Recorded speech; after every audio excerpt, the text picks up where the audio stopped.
with the power of the president's words and how they may have inspired some of his supporters to violence and possibly the insurrection at the Capitol. ABC's Elwin Lopez has more.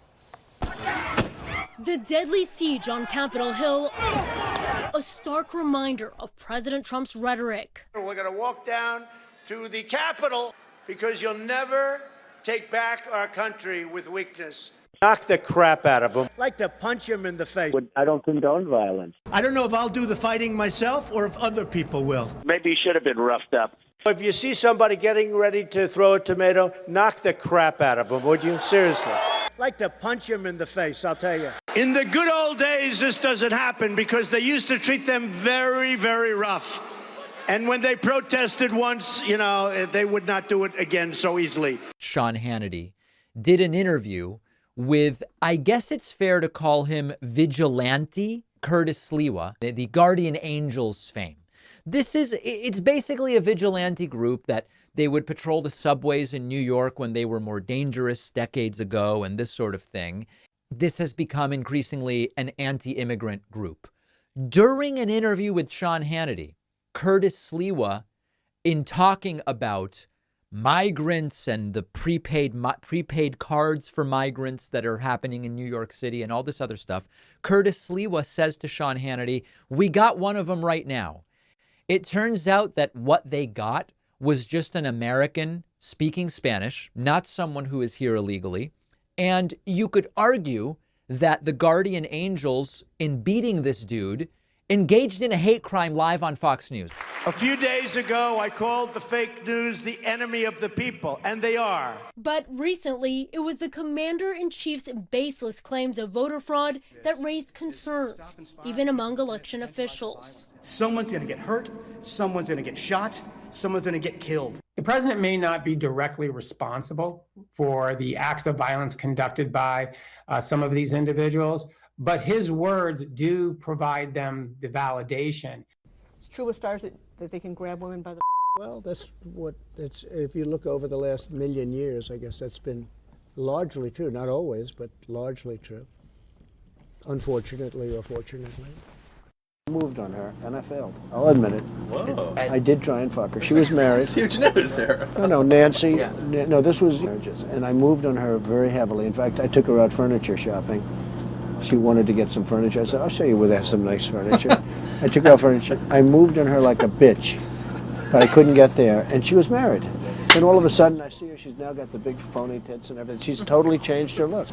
I better use some Tic Tacs just in case I start kissing her.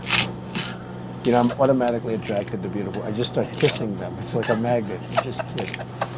I don't even wait. And when you're a star, they let you do it. You can do anything. Whatever you want. Grab them by the grab them by the pussy. You want. I can do anything. Pull the ham.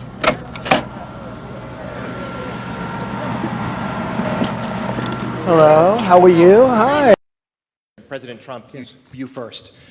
Just now, President Putin denied having anything to do with the election interference in 2016. Every U.S. intelligence agency has concluded that Russia did. My first question for you, sir, is who do you believe? My second question is, would you now, with the whole world watching, tell President Putin, would you denounce what happened in 2016, and would you warn him to never do it again? People came to me, Dan Coates came to me, and some others. They said they think it's Russia. I have President Putin. He just said it's not Russia. I will say this. I don't see any reason why it would be, but I really do want to see the server. So I have great confidence in my intelligence people, but I will tell you that President Putin was extremely strong and powerful in his denial today. Thank you. Now, let's go to the US now. And the White House has described comments by Donald Trump about NATO as appalling and unhinged. He said he would encourage Russia to attack NATO members who don't meet their financial obligations to the Western military alliance. NATO members have agreed to spend 2% of their GDP on defense. Mr. Trump made the comments during an election campaign rally in South Carolina on Saturday. Take a listen. NATO was busted until I came along. I said, everybody's going to pay. They said, well, If we don't pay, are you still going to protect us? I said, absolutely not. They couldn't believe the answer. They asked me that question. One of the presidents of a big country stood up and said, well, sir, if we don't pay and we're attacked by Russia, will you protect us? I said, you didn't pay? You're delinquent? He said, yes, let's say that happened. No, I would not protect you. In fact, I would encourage them to do whatever the hell they want. You got to pay. You got to pay your bills. Is Donald Trump really a fascist, as some would say? Or is the word authoritarian sufficient?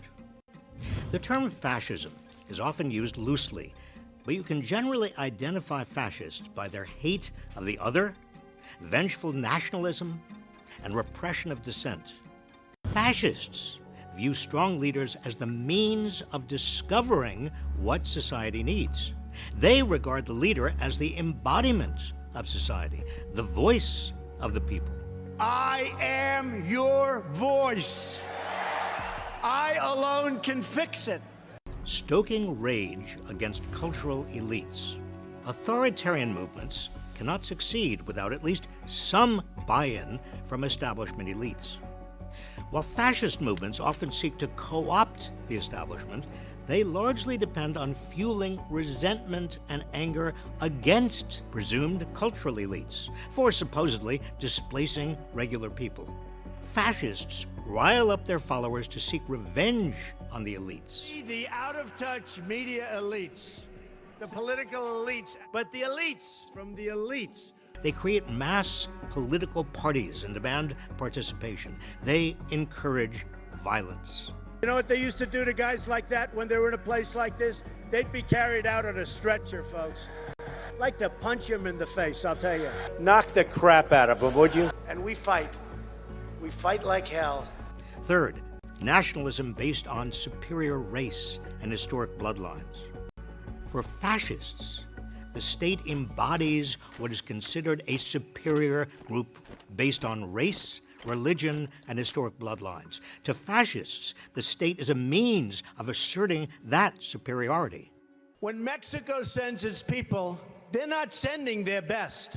They're not sending you. They're not sending you. Fascists worry about disloyalty and replacement by groups that don't share the same race or bloodlines. Fascists encourage their followers to scapegoat, expel, and sometimes even kill such others. Fourth, extolling brute strength and heroic warriors.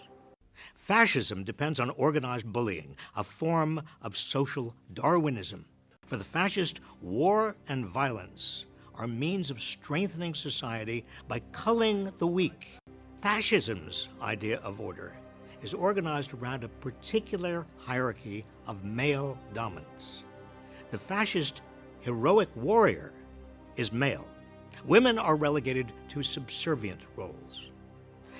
Strength, violence, and the heroic warrior are centered on male power. These 5 elements find exact expression in Donald Trump. His uniquely American version of fascism is rooted largely in white Christian nationalism. President Xi is a brilliant man. President Xi, very good conversations. I liked him a lot. It was a great chemistry we had. We talked about everything. If you went all over Hollywood to look for somebody to play the role of President Xi, you couldn't find it. There's nobody like that. The look, the brain, the whole thing. How smart is Kim Jong-un? Top of the line. You know, people say, oh, this and that.